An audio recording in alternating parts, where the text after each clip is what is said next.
Okay. Kanina ayaw magsara nito. Ngayon, nagsasara na siya. Pero yung speed, dagdagan natin. Speed. Okay. Sir. Parang nagsasara na siya. Kaso malakas pa.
Ito yung isang maintenance job ni Peter sa barko.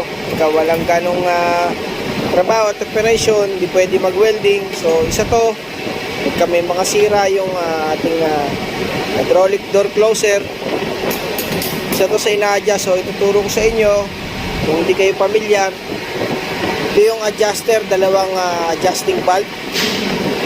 Number 1 is yung sweep speed. Yan, valve adjustment. At yung latching speed adjustment.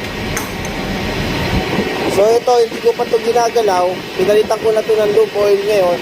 Kasi nung sinetup ko na siya sa place, although na-setup ko na siya ng maganda, nagsasara siya ng maayos, tsaka na ang speed niya is normal. Pero malakas yung slamming. So nag-i-slam o lumalagabag yung pinto. So ibig sabihin wala na siyang resistant. So nung i-check ko yung ilalim, ito binuksan ko to. Binuksan ko to sa side nung point na yon na nag-inspect tayo. At nakita natin na puno ng lube oil. Puno ng lube oil tong cap na to. So ibig sabihin leaking na yung o-ring. Kaya pinalitan natin yung o-ring. Okay? So ngayon wala na siyang leaking. Bago na rin yung kanyang hydraulic oil. Bago na rin yung kanyang o-ring. So yung o-ring is ito yung original. Yan. Manipis na. Pipi na siya. Yan. Nagpalit tayo ng bago. So pilihan nyo lang ng size na papasok.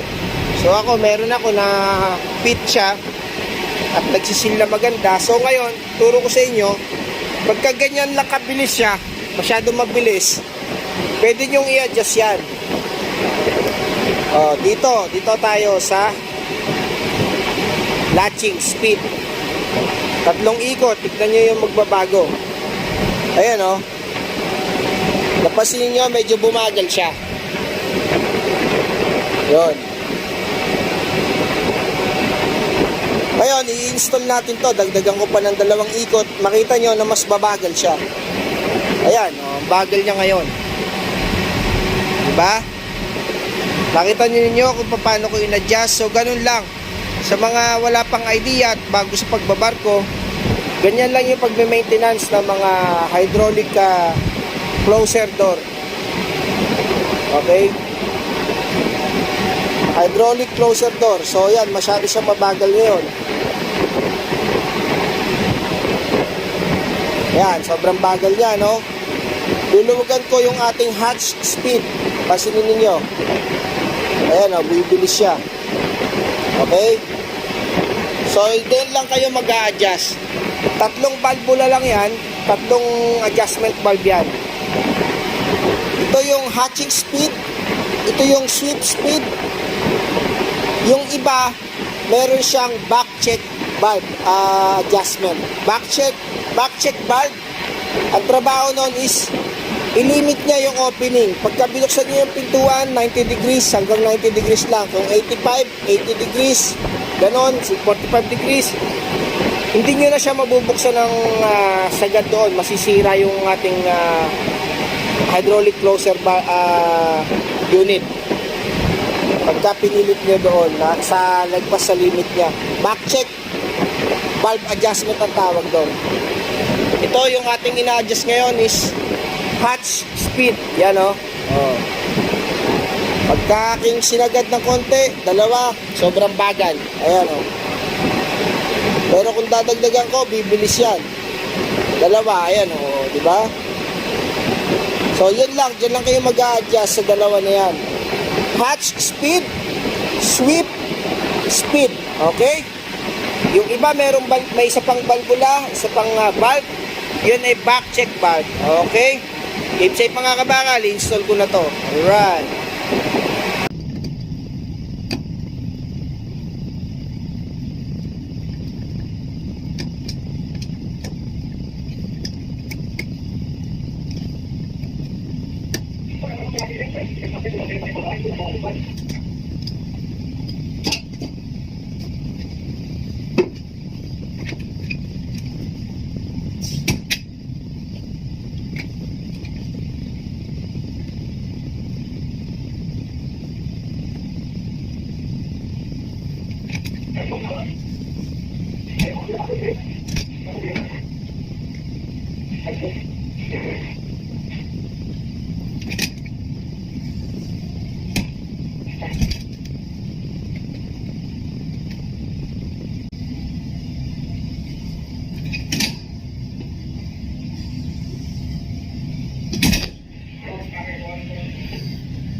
Bigla yung inaalas natin. Yan o. Nagre-resist na siya. Kasi kanina dire-diretso nag-i-islam. Ayan, resist. So yan, okay na. Yun na yung setup natin. Hindi siya nag-i-islam ng malakas kanina. Blagab. Dire-diretso. Ngayon o. Ayun. Right. So, ganoon lang.